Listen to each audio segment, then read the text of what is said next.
Good morning, good afternoon. I can see everybody joining. I'm just going to give it a minute as usual before I welcome you officially to our webinar this morning. Fantastic, loads of people coming in.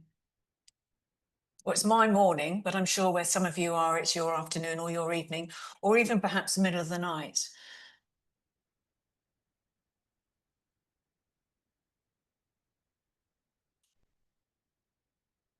Goodness, that's amazing. Okay. Fantastic. The numbers seem to have slowed down. So I'm going to kick it off because we have an incredible webinar for you today, breaking down hepatitis A, part of our World Hepatitis Day theme, breaking down information. My name is Rachel Halford and I'm the president of the World Hepatitis Alliance, and I'm delighted to be chairing today. We have some fantastic speakers for you today, which I look forward to introducing in a minute. But first and foremost, to say we have translation services as usual. We have both French and Spanish translation. And I would ask all the speakers and any of you in the audience, if you are asking questions, to please be mindful and speak slightly slower so that the interpreters can translate. There's a button, there's a picture here that shows you exactly where the button is. You press and choose which language you would like to be hearing the session in today.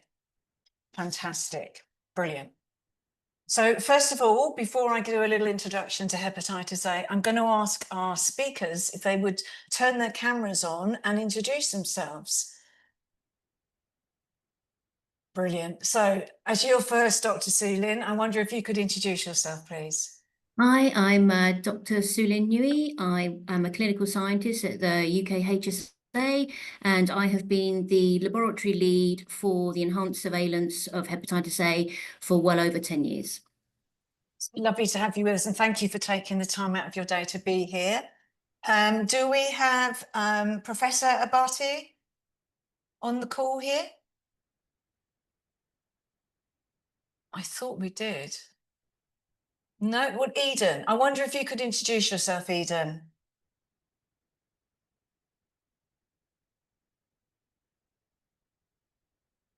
Hello, Eden, are you there? Hello, I'm here.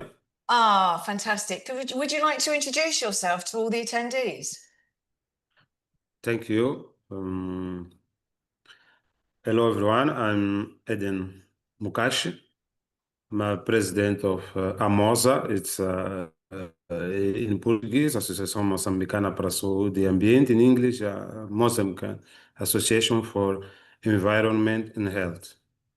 It's fantastic to have you with us, and I'm sorry if I pronounced your name wrong. I didn't even say your surname. Sorry, my apologies. Thank you for joining us today. And I'm just going to see again, is Dr. Rabata with us today? There's always something at the beginning of our sessions that doesn't go quite right. Okay. And we will also be having with us, so there's obviously a little bit of issue with some IT at the moment. We also have Dr. Nick Walsh, who's a consultant to WHO, joining us. I know he's got some internet issues at the moment, but he will be joining us also. So thank you. And then when the other attendees arrive, or the other presenters arrive, I will of course introduce them to you. So let's just see what's next on our agenda. So as I said, we've got 4 incredible presentations coming from scientists, global experts, and of course patients today. And then there's an opportunity for you guys to ask questions. You will be able to put your hands up and turn your cameras on. So there is that opportunity at the end. There's also a Q&A box if you would like to put your questions in there. We'll try and pick them up and offer them out to the expert panel when they've all finished their presentations. Brilliant. So I just wanted to, before we began, just very briefly just say a little bit about hepatitis A, because it's not something we often have an opportunity to deliver a webinar on. And I think at the moment, the landscape for hepatitis A is really changing. The numbers of death is decreasing globally, and that's great, but the actual number of cases is rising. And as such, what we're seeing is hepatitis increasingly becoming a hot topic issue globally. And there's a number of reasons for this. You know, there's been recent hepatitis A outbreaks in Portugal, Spain, and other European countries, with some governments considering increased hepatitis A vaccination to prevent and reduce the number of cases. For example, in Portugal, 504 cases were reported between the 1st of January and the 31st of March 2025, with many of the cases affecting children. As a response, ECDC, so that's the European Centre for Disease, has recently published a rapid risk assessment to a multi-country outbreak of hepatitis A in the European Union. And that then also includes additional countries where we've seen the outbreaks, which are Austria, Czech Republic, Hungary, Slovakia. And in this assessment, it recommends several actions for public health authorities to take and to contain the outbreak, protect the public health, and include targeted vaccination to ensure that at-risk populations have better access to sanitation. I guess it would be remiss of me not to also mention, you know, which some of you might have heard about, the hepatitis cases that are rising in the Rohingya refugee camps. There's been several reports that have been published, and this is because they have poor access to water, sanitation, and hygiene facilities, and they are at risk of intense monsoons. So these refugees are people who are really vulnerable. They've had to leave their homes. And they need access to the hepatitis A vaccine because it dramatically after the number of cases which were found within the camps. So given this changing landscape, we have decided to organise this webinar so that we can discuss and understand what's happening and how we together can challenge and address the challenges that are being faced by hepatitis A. So I don't think, I'm just going to do a double check, Nick is with us yet. No.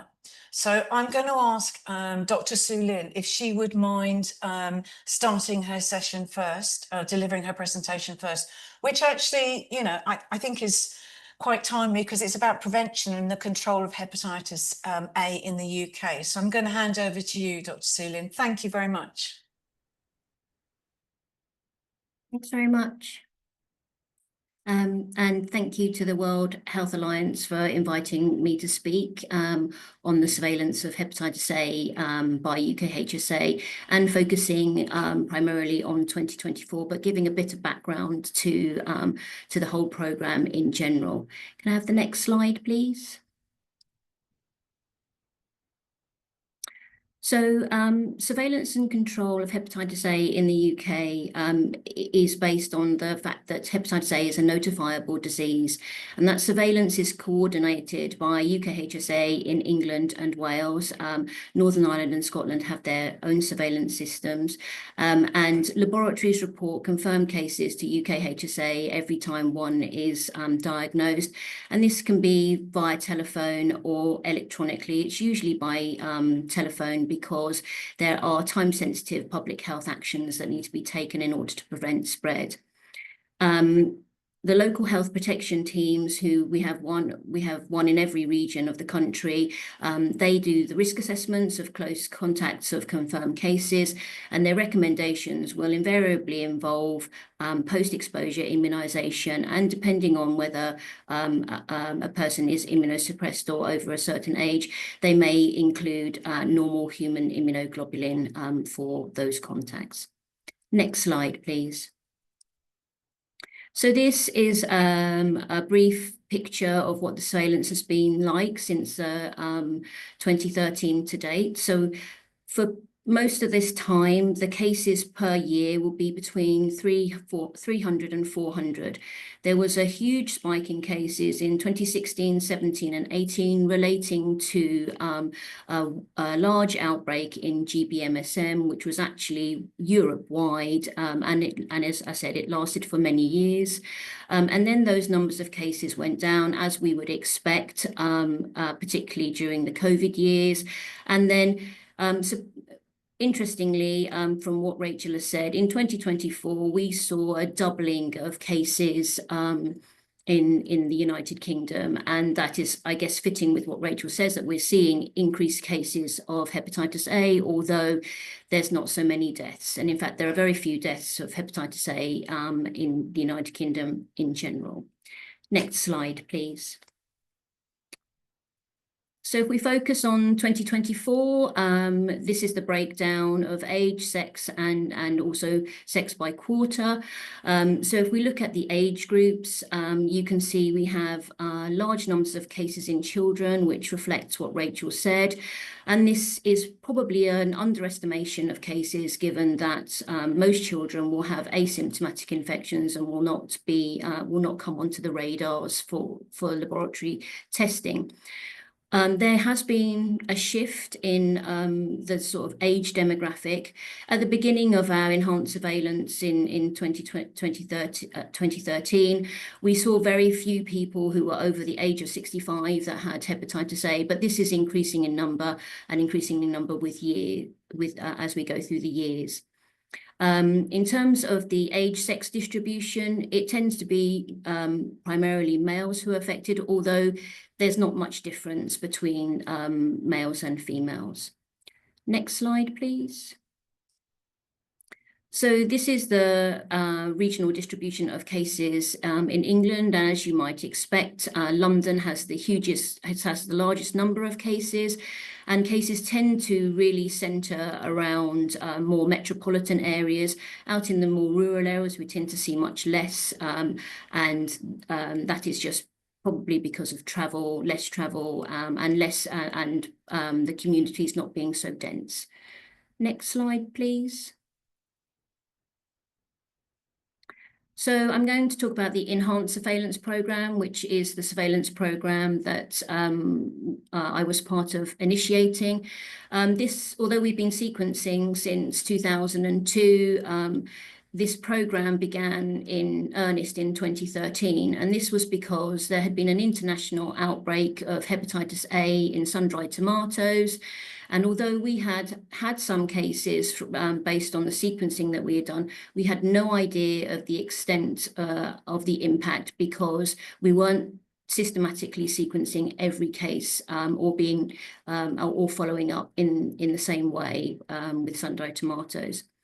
So the Enhanced Surveillance Programme endeavours to sequence as many cases of hepatitis A in the UK, and we encourage laboratories to send the samples here to the Virus Reference Department, which we are very thankful for. So the samples come here in two manners. They come here through the diagnostic service that we provide here, but also through cases reported through our second-generation surveillance system, which is an automated system which is linked up to hospital laboratory management systems, and this gathers all the data on hepatitis A IgM positive patients, which can be then followed up as cases of hepatitis A. We do extensive cross-checks to make sure that we get every sample. So letters will be sent out to cases who are on SGSS, but we have not received samples for, so that we can try and cover as much of the cases as possible. And we usually achieve a 70 to 80% return rate of cases nationwide, which I think is an extremely good turnout when there is no specific management that comes from sequencing of hepatitis A. The sequencing comes into its own with linkage of cases which might appear sporadically, and to identify outbreaks and clusters. So when we receive samples here for sequencing, we gather data on risk factors from our case management systems, which was previously HP Zone and now has become SIMS, and their questionnaires are uploaded for each of the patients, and demographic information is taken. And we broadly, for the Enhanced Surveillance Programme, split this into travel-associated and non-travel-associated cases. Next slide, please. So this is the data from the enhanced surveillance program since 2013, and it excludes the large outbreak in GBMSM because that was a one-off outbreak, we hope. And as you can see through the years, we have seen increasing numbers of cases coming into the enhanced surveillance program. This is in part because of awareness at the beginning of the program. It takes time for you to get samples through, but as the program has progressed, we have got more and more samples coming through. And as I said, we now achieve 78 to 80% of samples coming to the virus reference department.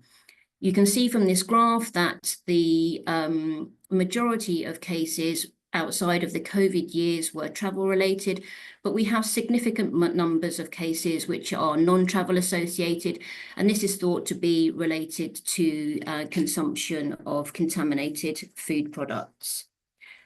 Next slide, please.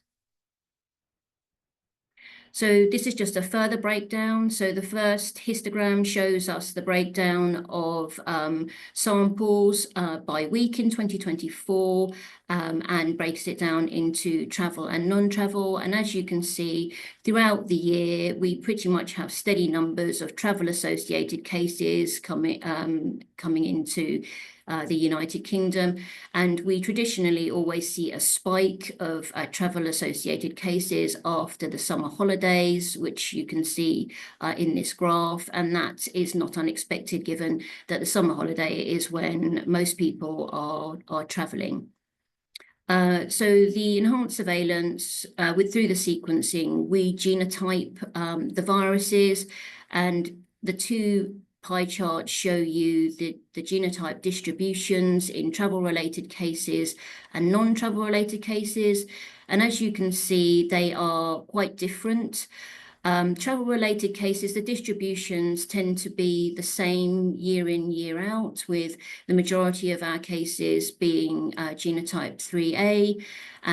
But the non-travel associated cases, those genotypes vary, although we see very little genotype 3A in non-travel associated cases. Next slide, please. So I'm just going to do a quick focus on travel associated cases. So this is the breakdown of genotype and the country of travel, what we know about hepatitis A and travel to endemic countries is the genotypes and the sequences are geographically related. So you can if you've got an unknown sequence, you can map that against a country of origin purely by the sequence. So as I said in the previous slide, genotype 3A is the one that we see the most cases of, and that genotype 3A is primarily found in South Asia. Next slide, please. So the reasons for not getting pre-holiday immunisation is quite complex, but here are a few of the factors why UK travellers don't get immunisation. There's a general lack of awareness. We all now buy our holidays online, and there's not the information there to say you're going to a destination which is where you are at risk of hepatitis A. Back in the day, if you'd have gone to a travel agent, they would have provided you with that information and you would have been able to go and get your immunisation.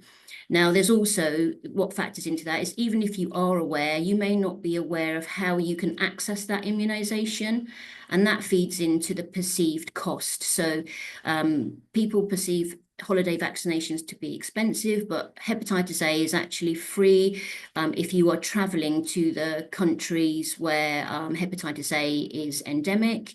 And then the last factor, important factor, is visiting friends and family. You're going to a country which is endemic, but you're not aware of that because that's where your friends and family are from, and you do not perceive that you are at risk of acquiring hepatitis A. And so that is quite a big factor. Next slide, please. So this is my final slide, which is, are the cases going to continue to increase within the United Kingdom? As we can see from the two graphs that I present of travel and non-travel related cases comparing 2024 with 2025. Actually, 2025 still has less cases, but bear in mind, we haven't hit post-summer holiday. And also, these numbers are still higher in 2025 than they were pre-pandemic. Next slide, please. Is just the acknowledgements.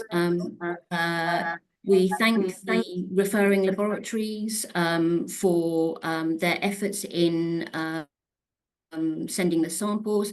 We cannot do it without them. I thank the bloodborne virus unit because that's where all the sequencing happens and where the enhanced surveillance was born, and also the health protection teams and the environmental health officers who work tirelessly with their risk assessments to prevent ongoing transmission or onward transmission from known cases. Thank you. Thank you so much. Fantastic presentation. I think it gave a really great overview of what, kind of what we do, what the UK does, but I'm sure that it will resonate with a lot of other people as well. I'm thrilled that I know that someone's got their hand up, but what we'll do is just to say to if you have questions, pop them in the box. And any hands, I promise when we get to the end of the presentations, we will invite you to, turn your cameras on and speak and ask your questions. But I am delighted to say that Dr. Nick Walsh has managed to get his IT to work. So Nick, thank you so much for joining us.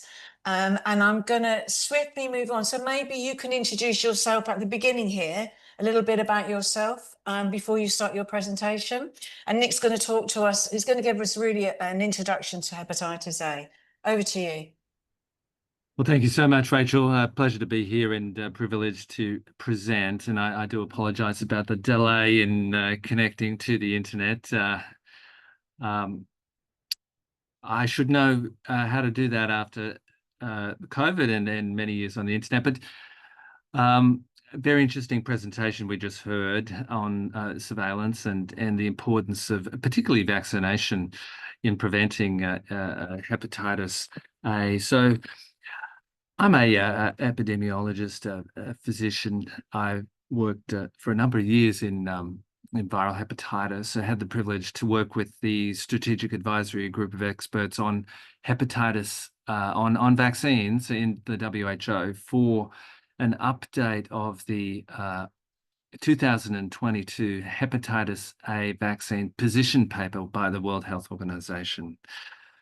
And it's a privilege to present some of the work done. And what I really want to emphasize is why it's important that we really think about hepatitis A vaccine as an underutilized simple intervention to reduce the burden of hepatitis A.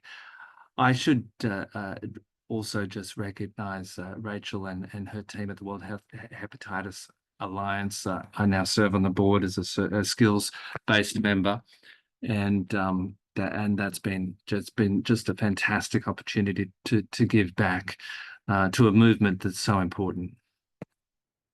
If we can go to the next slide. Briefly on the epidemiology.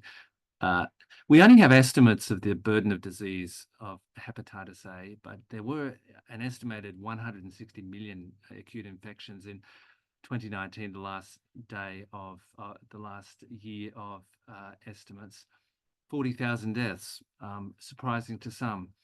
Most of these cases are in the low-income countries and low-middle-income countries, accounting for 2/3 of cases and almost all deaths. You can see the grey areas are the areas around the world where the prevalence is higher, typically in the tropical regions. Next. There has been a change in the incidence of hepatitis A across the world over the last 20 years as we've scaled up immunisation programs. So important to note that there are some countries that have decreased incidence in reported hepatitis A cases. This is in blue and grey. And then there's been increases in cases, and that's in orange and red in particular.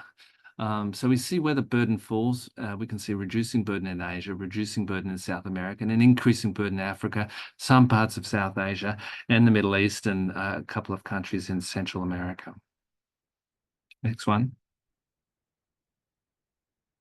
Briefly about hepatitis A as a clinical disease. It's obviously been around for eons. It's got a incubation period of 2 to 4 weeks. It does produce an acute viral hepatitis, very much age-dependent, spontaneous resolution. So unlike B and C, it resolves completely. There's no chronic disease in hepatitis A. However, rarely you do get fulminant liver failure, which is really an overwhelming infection, inflammation of the liver, and failure of the liver. It does have a high mortality, can result in the need for a liver transplant. So this is what we do get concerned about. It even does happen in those under the age of 18. Jaundice is critical. It's a key clinical marker, yellow eyes and yellow skin. Young children typically don't get any symptoms. Adults are the ones that get symptoms. Older children sometimes in adolescence, but certainly adults will get symptomatic disease if they get infected with hepatitis A. Case fatality ratio, the number of fatalities per case, is very, very low in those that are young, under the age of 15, but it does increase once you get to 40 years of age, 2%, which is not insignificant. Next one. To diagnose hepatitis A, it's a blood test. You need to take a sample of blood, test for IgM, which is a marker of acute infection. That antibody is only available, only appears 5 to 10 days after the onset. So there is this delay. You can detect hepatitis A RNA in the stool, not typically a test done, and IgG will then rise later, similar to in hepatitis B, and that will persist for years, and that's your seroprotection against further clinical disease. Next one, sorry. So our previous presenter talked about some of the risk groups for hepatitis A in infection. Those at risk of exposure, obviously we've talked about travellers, men who have sex with men, people who inject drugs. There have been a number of outbreaks in high-income countries and those experiencing homelessness, migrant and refugee populations, obviously inside prisons and incarcerated populations, and people with chronic liver disease or people living with HIV. What we get concerned about in the hepatitis sphere is the risk of severe clinical outcomes requiring after acquiring infection. And that's with people who live with chronic liver disease, particularly chronic hepatitis B, C, and D, and those with chronic infection with HIV can get very severe infection associated with hepatitis A. Next. The vaccine is critical. It is so important. It has a huge impact when introduced in a national program.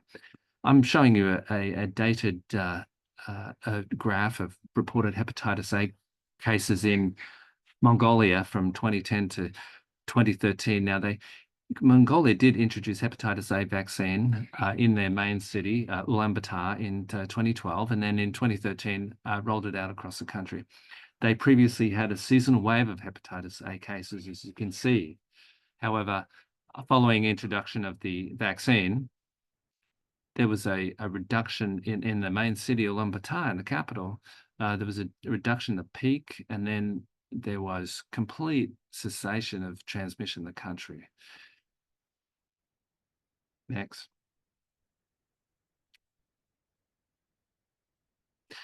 Why were we interested in 2020 and 2022 look to see if it was possible that a one dose was enough to provide seroprotection, to provide protection from clinical disease? The reason is that the vaccine is expensive.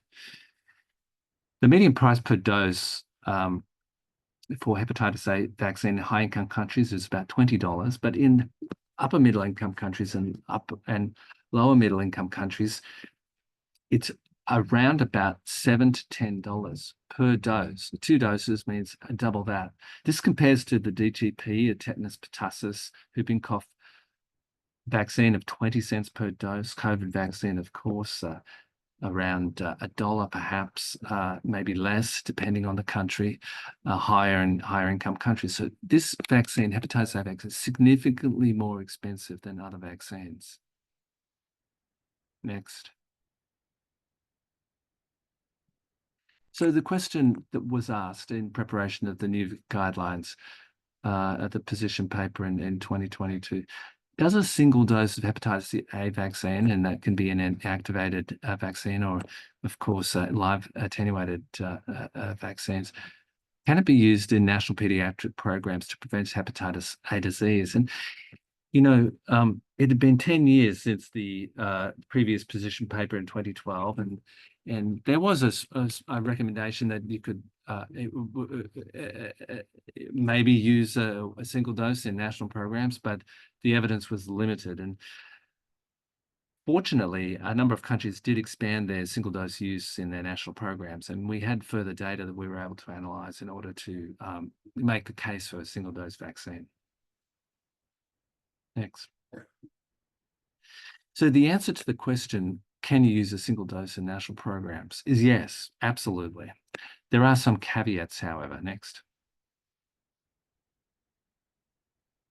I'd like to acknowledge the SAGE group of experts, the working group chaired by Rakesh Agarwal and all of the people from around the world, the experts that contribute to the discussions over 1 to 2 years. Next.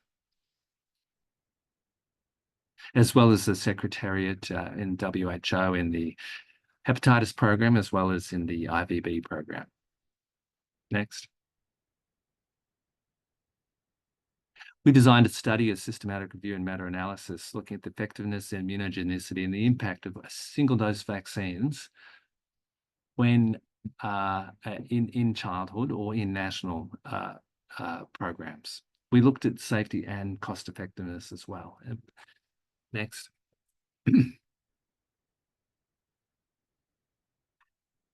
This was a formal systematic review. We had a PICO question. Are hepatitis vaccines safe and effective to prevent clinical disease? And do they confer long-term protection against disease? And we divided that long-term protection, we defined as 7 years or more. Next. We used a comprehensive search strategy. I won't go into the details, but we used the Cochrane risk of bias tools and we went through the grade methodology in order that we best utilize the available evidence to formulate a quality recommendation, which was backed by robust data. Next.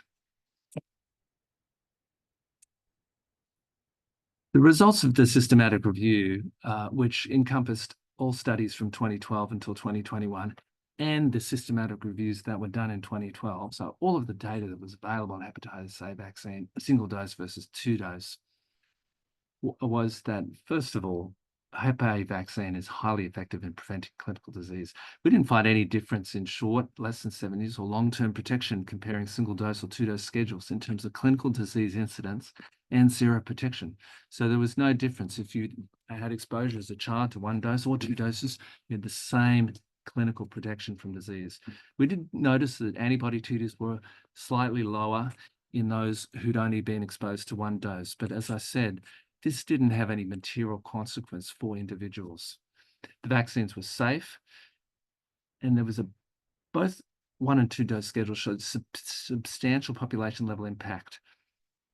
And that was across a number of different countries, across a number of different regions.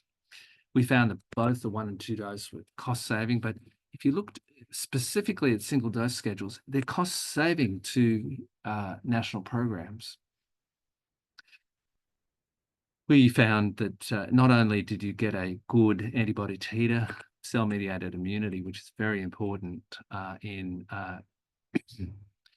protecting individuals against viruses, was also strong over the long term, even where antibody levels were below the threshold. Next. Just wanted to share a few examples of the impact of single dose programs and double dose programs for hepatitis A vaccine by country. You can see there are several countries listed here: Argentina, Brazil,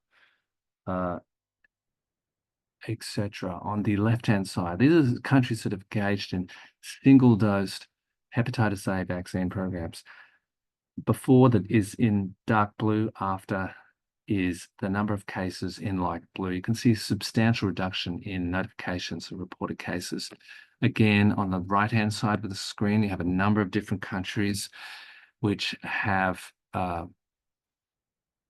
two-dose programs, and you can see a similar reduction, substantial reduction in cases after introduction of hepatitis A vaccine programs. Nevertheless, what we were interested in is there any difference between 1 and 2 dose? You can see superficially, you can't see much difference, if any. Next. We looked at how long 1 dose would confer immunity.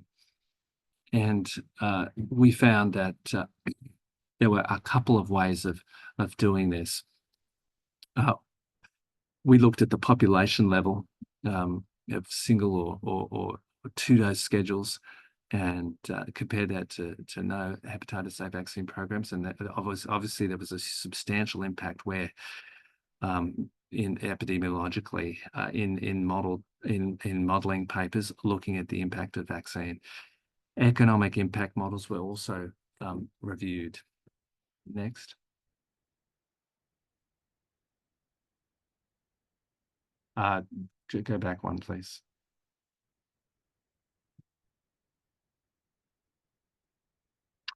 Well, I'll move to the duration of the immune response. There were 2 papers that were interestingly looked at 1 or 2 dose extrapolation of protection. And it was found that at 30 years, individuals who'd be exposed to 1 or 2 doses would have antibody persistence. There was one 2-dose study analysis which modeled seroprotection out to 60 years. So once you start getting 30 to 60 years of protection from 1 or 2 doses, you know that you've got close to lifelong protection. Next.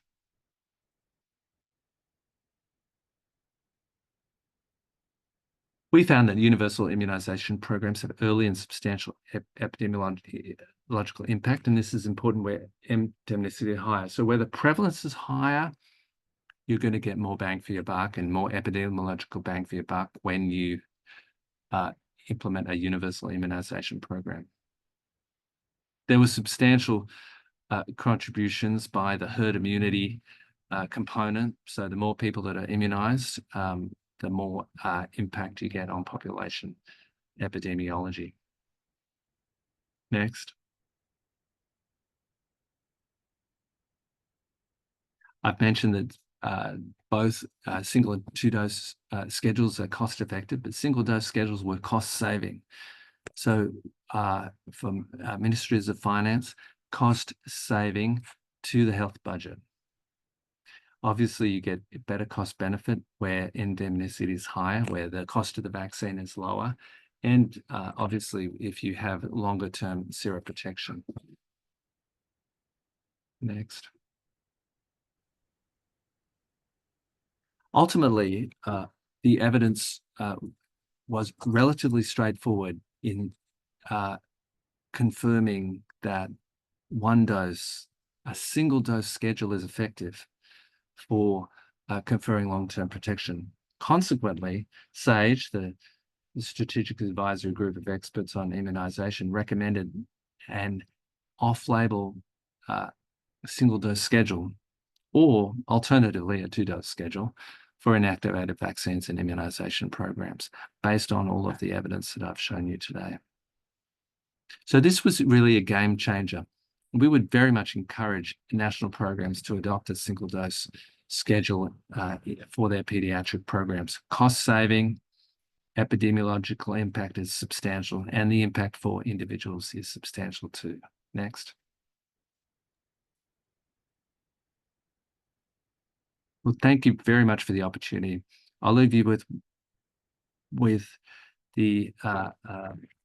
one thought.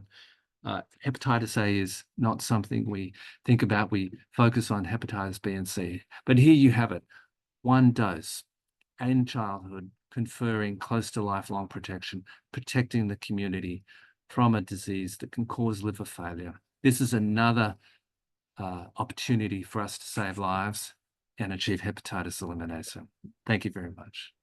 Thank you so much, Nick. And I know you weren't here at the beginning, so just to say, I hope you are going to be able to stay on.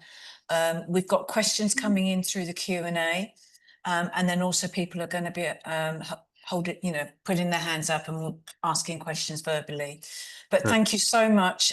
Really clear and exactly as our, it's all about breaking it down. And I think you broke it down really clearly there. So thank you. I'm going to swiftly move on so that we have a chance for all our speakers and some questions. I believe Professor Abati is here now. Are you here? Yes. Oh, fantastic. So Professor Abati is going to, let me see. What are you going to talk about? So you're going to be present a case study of the changing epidemiology of hepatitis A in Ethiopia. So can I hand over to you? And when it's just before the time is up, I'll put my camera on.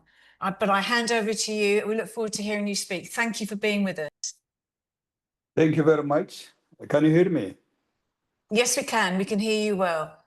Thank you very much. I'm Abate from Ethiopia, gastroenterologist, adult gastroenterologist, working at University Hospital, Dr. Ambassa Hospital in Ethiopia, Addis Ababa. I really appreciate World Hepatitis Alliance and the organizers for picking up this very important health problem for discussion and also aligning towards this elimination and control, because this is vaccine preventable disease. So I would like to briefly share our experience and observation regarding hepatitis A incidence and prevalence in Ethiopia. So we recently observed that hepatitis A has been increasing among children and adolescents, young adults and adolescents. Next slide, please.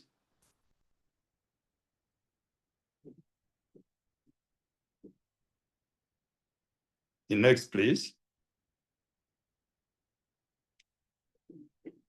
Yes. So I would like to point few points regarding the change that we have observed in Ethiopia, with a few examples that we have two studies that I would briefly like to share with the group. Next slide, please. So as all of you know, there has been a global trend increasing since 2019 in incidence as well as mortality, as reported from different parts of the world. And this can be seen on the map, predominantly in the Africa and also Asia. These areas are high endemic areas. Next slide, please. Yes. Yeah, this shows the same age-adjusted incidence ratio. Again, this shows our region, especially the Ethiopia and the East and Mid and West Africa along the tropics and some parts of Asia. These areas are high endemic area for hepatitis A. This is an example from, next slide, please.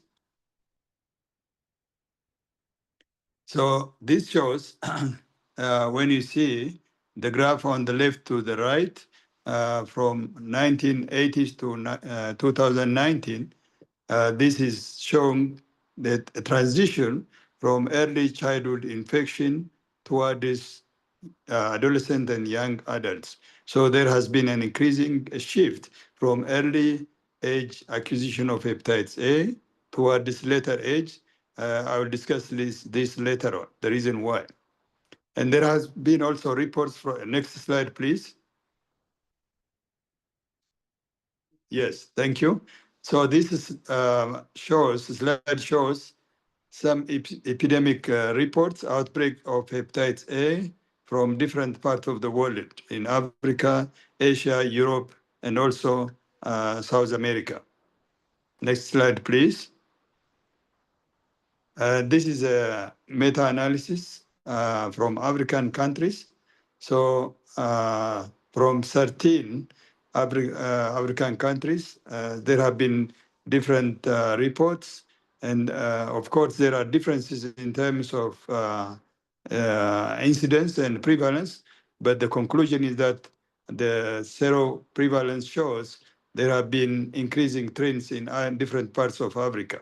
And this points toward this potential hepatitis A outbreak, as it has been shown that with the change of socio-economic status, there has been increasing trend of moving of hepatitis A infection from early infancy toward this young adolescent and young adults because of the late acquisition. In the early age, when the socioeconomic status improves, the kids are brought up in a relatively clean environment. When they are exposed for the first time in the universities and high schools to cafeterias and restaurants outside of their home, they get the infection during that age, at which time the host immunity is stronger than the infant age time, and it will be aggressively reacting to the virus, and therefore this will result in clinically significant manifestation and liver damage. So when the hepatitis A is acquired during later age, the immune reaction of the host to the virus is aggressive and causes severe hepatic damage, resulting in clinical manifestation. So this can result in outbreak in the future, the potential outbreak. Next slide, please. So this is an example from South African study, South Africa. As you can see on the left, the acquisition of hepatitis A used to be very early, during early infancy from 1 to 5. But as you go along the years, this trend has increased that hepatitis A is acquired during later age, like age 10 to 15, 20 years, because of the similar socio-economic improvement. So the kids during early infancy, they are brought up in relatively clean environment, especially in the cities. But when they develop and exposed to high school and college cafeteria and restaurants, then they get the infection through contamination, and then the host will react again aggressively, and they manifest clinically with jaundice and other clinical symptoms. Next slide, please. So this is another study from Ethiopia, an old study in 1990. It used to be initially, most of the infection of hepatitis A used to be early, during early infancy before the age of 5.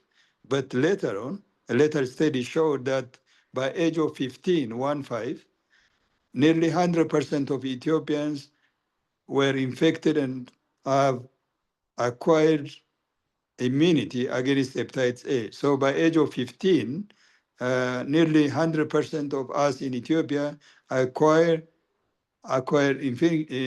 immunity after exposed to the hepatitis A infection during early infancy before the age of 15. But the trend has changed, as I will show you our latest study. Please, next slide. So this is an example again from Ethiopia. In 2017, there was an outbreak of hepatitis A infection. And this infection showed most of the patients were children, and they had confirmed hepatitis A, 61% of them. Next, please. So our recent study in 2022, since we clinically observed an increasing number of children and young adults coming with acute hepatitis A unexplained, we looked into this patient and tested hepatitis A. to see what could be the risk factor, and also to see whether we need to include hepatitis A vaccine into our EPI program, which is not existent in Ethiopia and most of the world, as well as the world countries to date. Next, please. So from this observation, we looked at 27 children with acute hepatitis A, mostly from the capital, Addis Ababa. And when you look at their age, most of them, 74% of them, the age ranged from 10 to 25. Unlike the previous studies, where most were under 5, these were the age range from 10 to 25, and most were from high and middle income families. Next, please.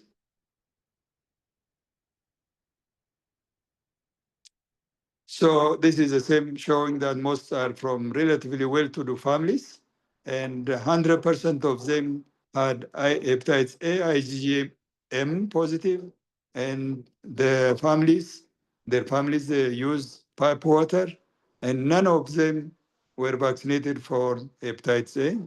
And fortunately, 100% of them recovered from clinical hepatitis. There was no mortality, there was no death. So next slide, please.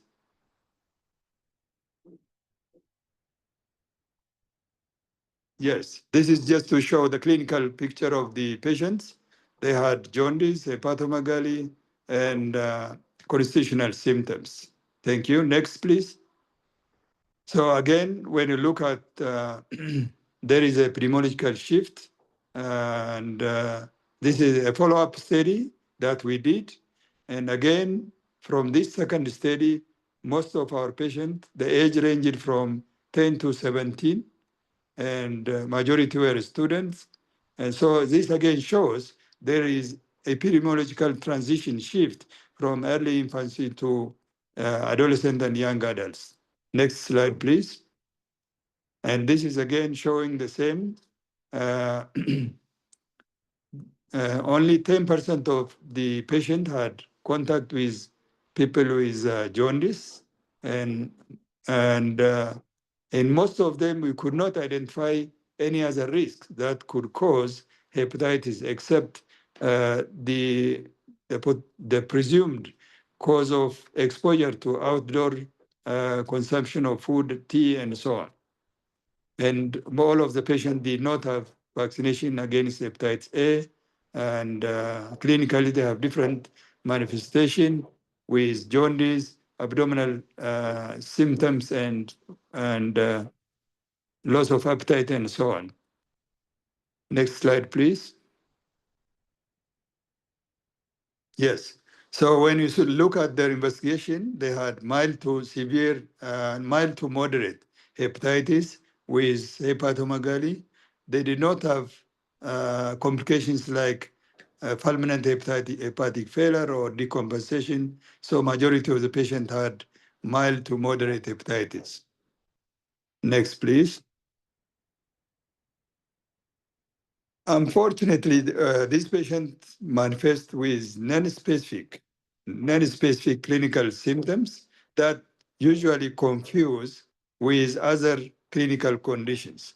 So most of our patients, like 55% of the patient, visited other medical centers, and they were misdiagnosed as typhoid fever, urinary tract infection, peptic ulcer disease, autoimmune hepatitis, and so on.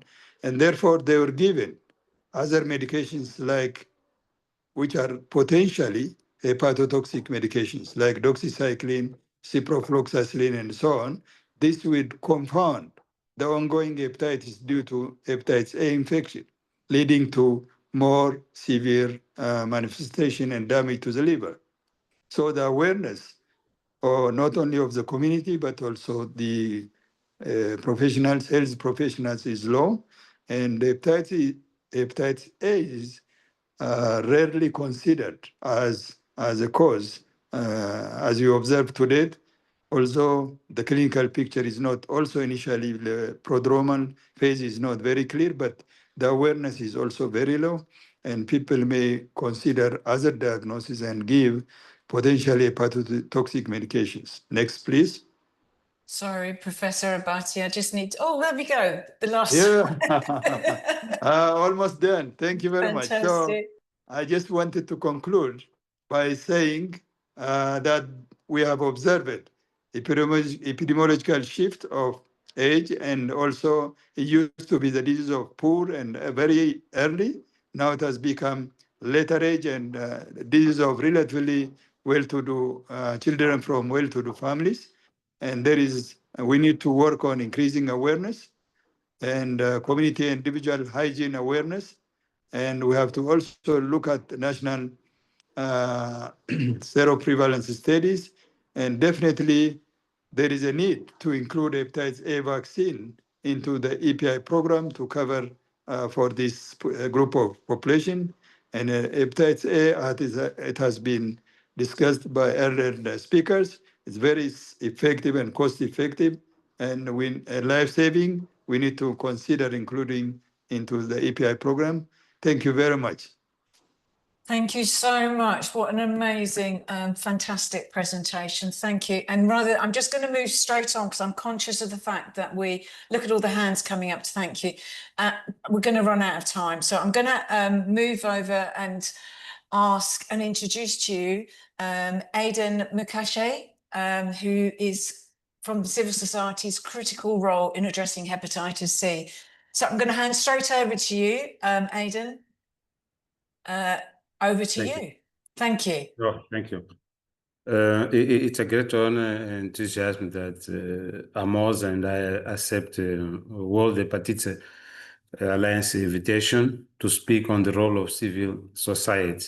Civil society is the driving force behind the social transformation, and discussing its role allows me and all of us to reflect on how we can strengthen initiatives that positively impact our communities. Next slide, please. This is our agenda, please. Next slide. I'm representing AMOSA. It's a Mozambican Association for Health and Environment that was founded in 2021, and is a non-profit organization dedicated to supporting communities in promoting health, preventing diseases, combating climate change, and strengthening community resilience. Our core activities include health promotion, design and implementing awareness campaigns on key public health issues such as hepatitis, cholera, HIV, tuberculosis, and also maternal and child health programs, nutrition, water and sanitation, and non-communicable diseases. Another core activity is disease prevention. We are leading community-based initiative for outbreak preparedness. As you can see in this picture, we are seeing a child planting tree is one of our core activities, tree planting and ecosystem restoration, to support soil conservation, protect watersheds, and enhance biodiversity. Our initiatives promote carbon sequestration while providing fruit and timber resource for local households. Climate change adaptation and resilience is another core activity of AMOSA. Through community vulnerability assessments, capacity building workshops, and climate smart agriculture training, AMOSA supports rural households to diversify crops, conserve water, and withstand floods and droughts. Next slide, please.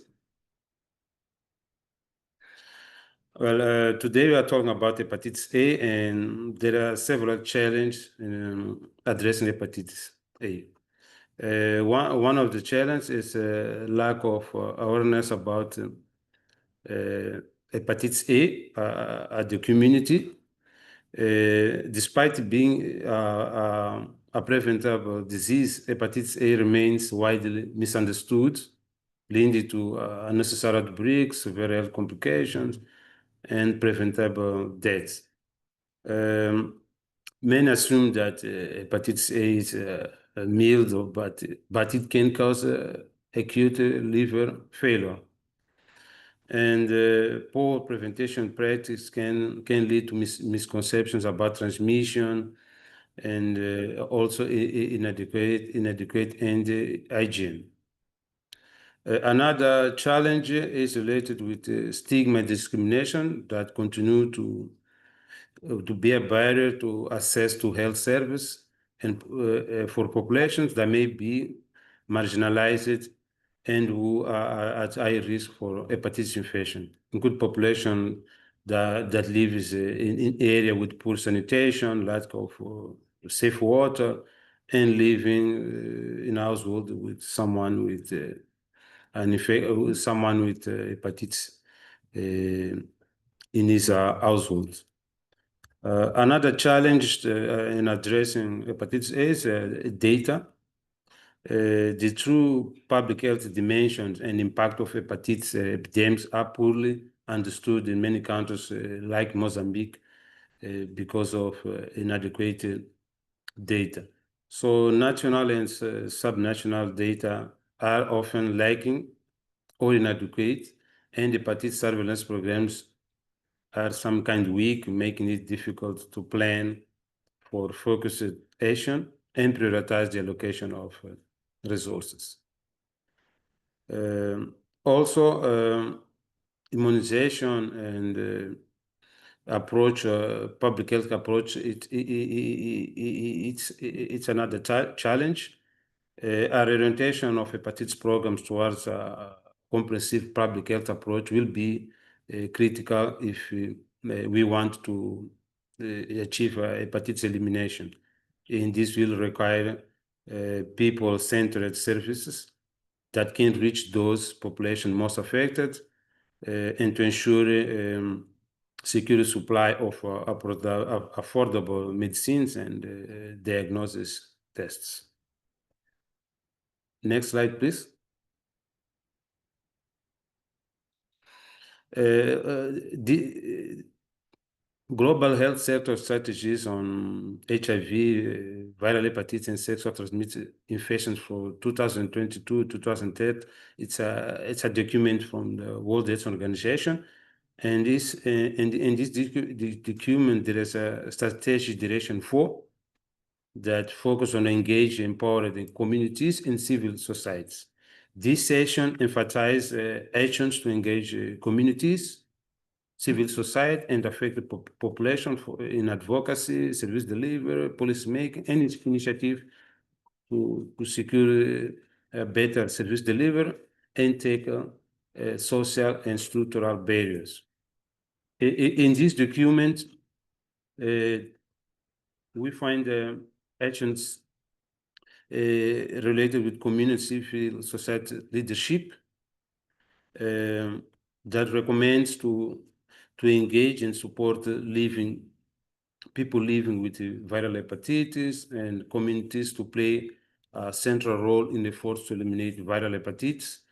This meaningful involvement of people living with viral hepatitis in civil society can promote awareness by awareness raising and equitable responses to viral hepatitis. So this document, it's important for us as a civil society to lead the efforts to eliminate discrimination against people based on their hepatitis diagnosis or based on their high risk to hepatitis. Next slide. So based on these documents, there are several activities that civil society can contribute or can play a key role in hepatitis prevention. Prevention of hepatitis A rests largely on the provision of disinfected or potable water, adequate hand washing facilities, hygienic handling of food, and vaccination of selected cohorts. For for communities activity, also providing service in refugee camps and marginalized communities.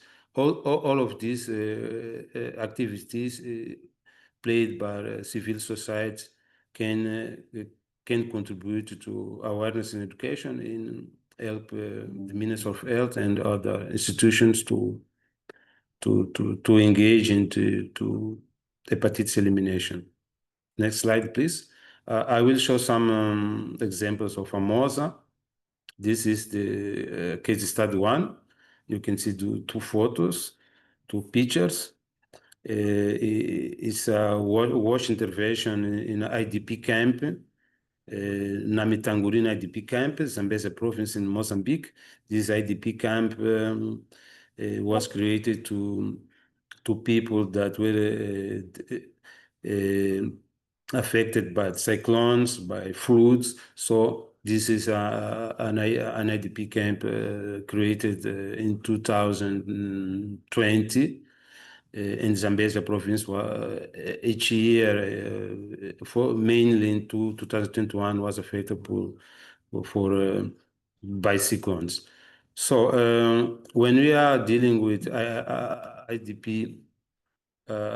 IDP camps, it's important to know that hepatitis A outbreaks can occur in internally displaced persons, camps, due to inadequate water, sanitation, and hygiene condition. Wash intervention, including clean water and promote hygiene practice, are crucial for preventing and controlling hepatitis A in these camps. IDP camps are often characterized by the overcrowding and limited access to clean water. So if a civil society organization can implement effective wash programs, such as building latrines, promoting washing, providing clean water, can significantly reduce the risk of hepatitis A transmission.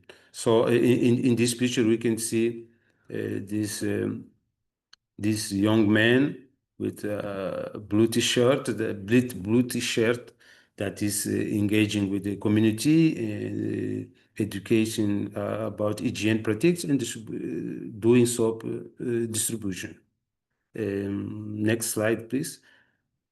Not only educating about hepatitis A, but all the foodborne diseases that are affecting IDP camps. In this case study 2, we can see 3 photos with adolescent girls and young women doing a soap multiplication. Soap multiplication is an activity that AMOSA is promoting at the communities.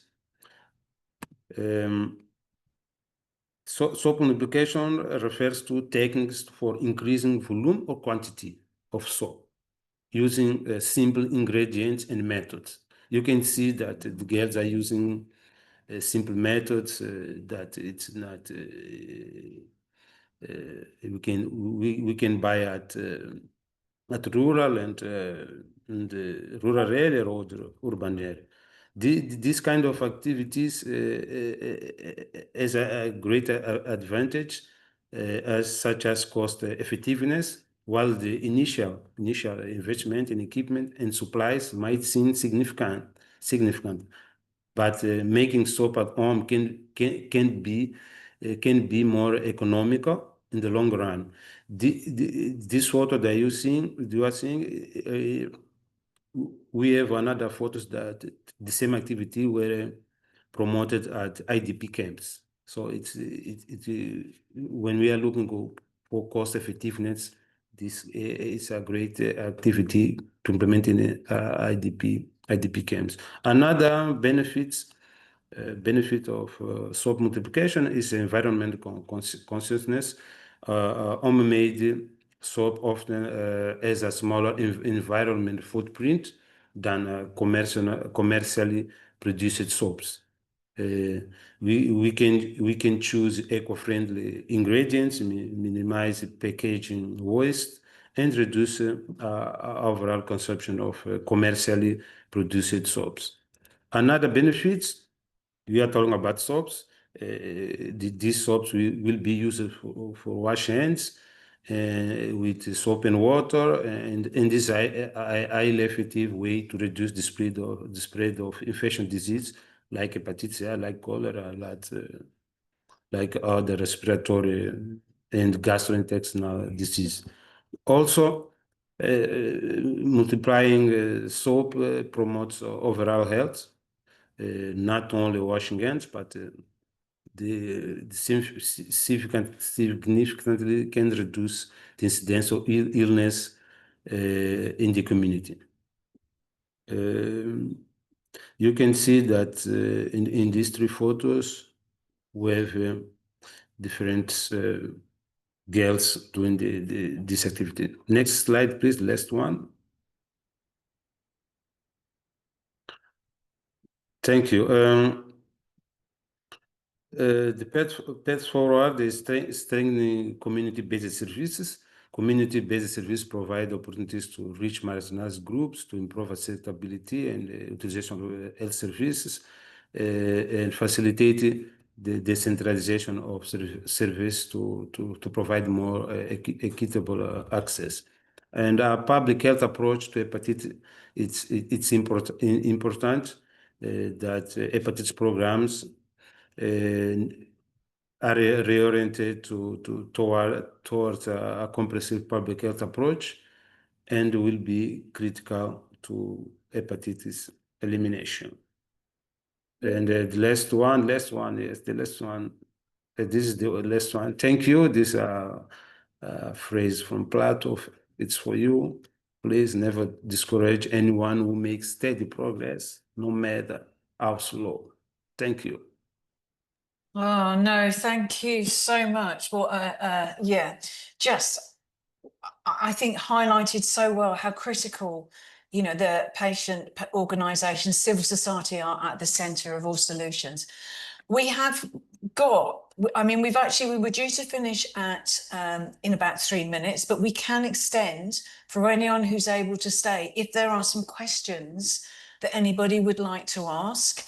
So I wonder, I'm not sure about all the panelists, if you're okay to stay just a little bit longer.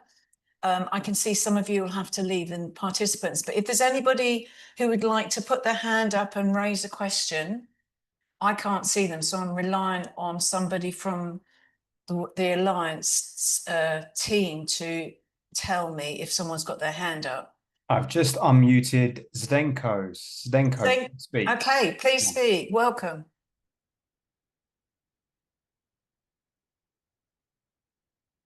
Zdenko, are you there? Well, maybe not.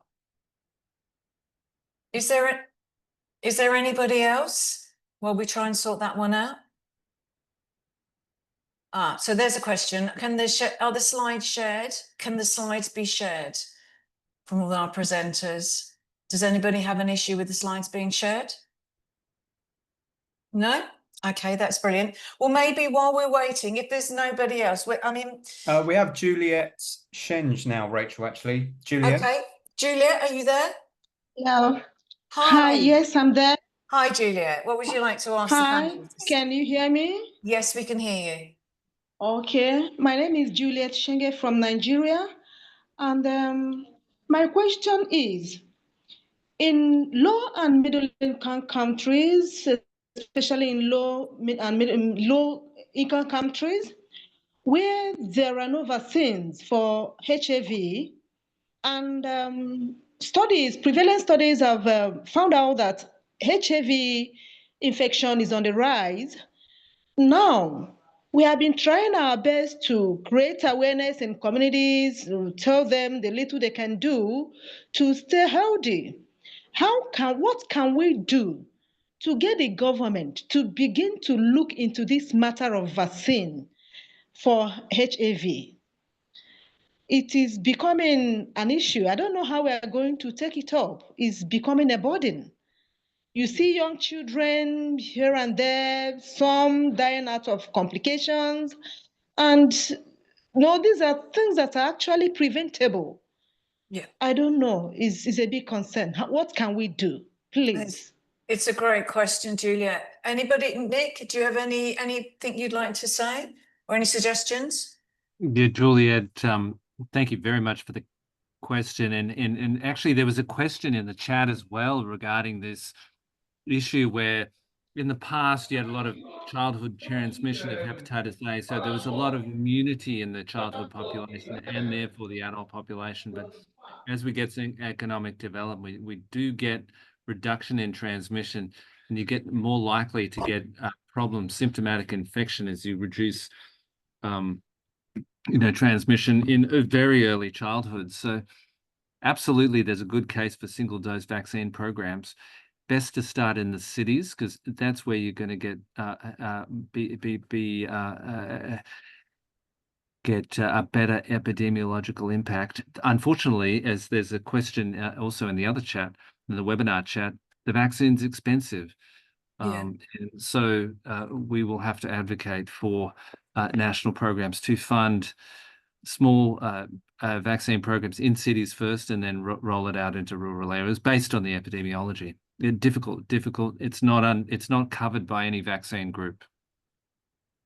Yeah, fantastic. I mean, is there anybody else that has another comment? Thanks, Nick. I think lobbying is key within this. As patients, civil society, community organisations, we have a role to play within that. And maybe that's something we can take away. I'm just trying to see. Glory, we have a question from Glory. Glory? Yes, please. Good afternoon. Hi, Glory. Good afternoon. My name is Glory from Nigeria. I agree with the question Juliet emphasized on. Please, we would like to know if there are avenues where we can get vaccines available for Nigeria organization, particularly for my organization. We are particular on hepatitis B, but nevertheless, we also dive into hepatitis A and C. So we would like to know if there are other avenues or organizations that you are affiliated with that we can get vaccines or funds that will help us facilitate the means in reducing the spread of hepatitis A. Thank you very much. Thank you, Glory. I mean, I'm not sure that, I mean, Nick or is Eden here? Are you still here, Eden? I think he's gone. I think he had to leave. I mean, there are list price for vaccines, and correct me if I'm wrong, Nick, and in fact, they should be cheaper than they are. And it's a really complicated issue because within each country, whilst the World Health Organization have set prices that everyone should be able to buy at, this isn't the case. And it's political, my understanding. Am I right, Nick? Absolutely. It's been really left to market forces. Yeah. There is one example, the PAHO Strategic Fund, the Pan American Strategic Fund in the Americas does procure hepatitis A vaccine for countries. It's not the case in the rest of the world. I would advocate for approaching UNICEF. This is a vaccine that should be in national programs, and advocating towards UNICEF, responsible for childhood immunization, pooled procurement, we think would be the most effective way to move forward, apart from, working directly with companies. So I think that's a really good suggestion. And I guess, Gloria, what we could do is at the Alliance is I could take this back to the team and we could look at how we could support what that would look like, I guess, and how we could support the process. So whilst we can't give you a set answer, Sue-Lin, I guess, is there anything that any view that you might have to feed in on that? No, I don't. I mean, our setting is completely different. We have our own set of problems in terms of hepatitis A being on the increase, and it is because, we're seeing it in older patients. But yeah, I can't really make any comment on that, I'm afraid. That's right. I think it's a really hard one, but I guess to give you, I mean, absolutely, I will take it back to, and you've got some of the Alliance team on here, I will take it back and let's see if there's something that we can do to support you guys in terms of, I think that's a great suggestion, Nick, UNICEF. I'm conscious of the time, and I know it's that we've gone over. I just wanted to just wrap it up really, but say that, you know, I hope that for everyone that's attended today, and I can see people already leaving, it's been a really, really useful webinar. And I think what it says to me is that we need to do more of this at the Alliance. So many people have attended. I think we heard from all the speakers, you know, it's not spoken about so much. There seems to be, you know, I was looking at some of the comments that, you know, it seems to be of great interest to a lot of people, you know, and it's on the rise. So I think that we definitely need to look at what more can we do. So I guess where it leaves me is to thank all the speakers today. Thank you so much for taking the time, and for those that are no longer with us because they had to leave. I do need to thank you all for joining us, all of you attendees, for the comments, etc. Really grateful for that. Thank MSD for their financial support that's allowed us to do this. And if you have an opportunity, we do have a quick questionnaire on the end there. I think it should be there. Is there a questionnaire on the end there? Yeah, and of course we will share these slides. So the slides will be available to everybody. But as ever, I've chaired badly, we've run over time. But I guess the thing is, it's just so interesting. We all need to hear, and this is what it's about, this message that we've got. Let's break it down. Let's have the actual real information. And I think particularly with hepatitis A, it's not something that happens very often. So I really appreciate everyone being here today. Nick, sorry it's the middle of the night. I just realised actually, as you were sat there, it's probably the middle of the night in Australia, but thank you so much for being in the middle of the night. Everybody else, wherever you are, thank you for joining us, and we look forward to seeing you at our next webinar very soon. Thank you. Bye-bye.